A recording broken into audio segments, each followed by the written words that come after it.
নামধেনু ৰং নাট্যকাৰ সতীশ দাস মানে আপুনি কি নাটকখনৰ বিষয়ত আপুনি কি ক'ব? নাটকখন কৰি খুবেই ভাল লাগিছে আচলতে অলপ চবেই কোৱাৰ দৰে এটা শব্দ ক'বলৈ আচলতে নাটকখনৰ ক্ষেত্ৰত বাধ্য যে ব্যতিক্ৰম সঁচাকৈ ব্যতিক্ৰম এই ৰোলটো মোৰ তাৰমানে খুব হেৰি আছে ভেৰিয়েশ্যন আছে খুব ত্যাগ আছে মোৰ ৰোলটোত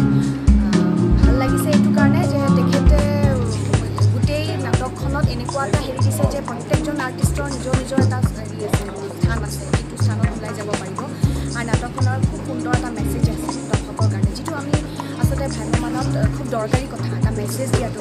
দৰ্শকৰ কাৰণে আৰু সেইটো খুব সুন্দৰ এটা মেছেজ দিছে সেইটো কাৰণে মোৰ আধুনিক নাটকখন খুব ভাল লাগিছে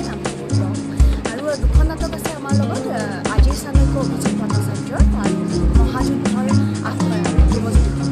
এই দুখন নাটক আমাৰ মাজলৈ আহি আছে অহা সপ্তাহ ৰামধেনু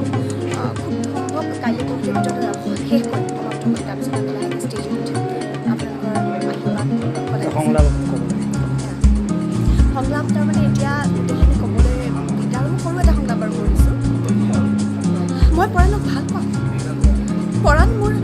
হৃদয়ৰ দেৱতা মৃত্যুৰ বাহিৰে আন কোনেও পৰাণৰ ওচৰত কাহিনী নপঢ়ে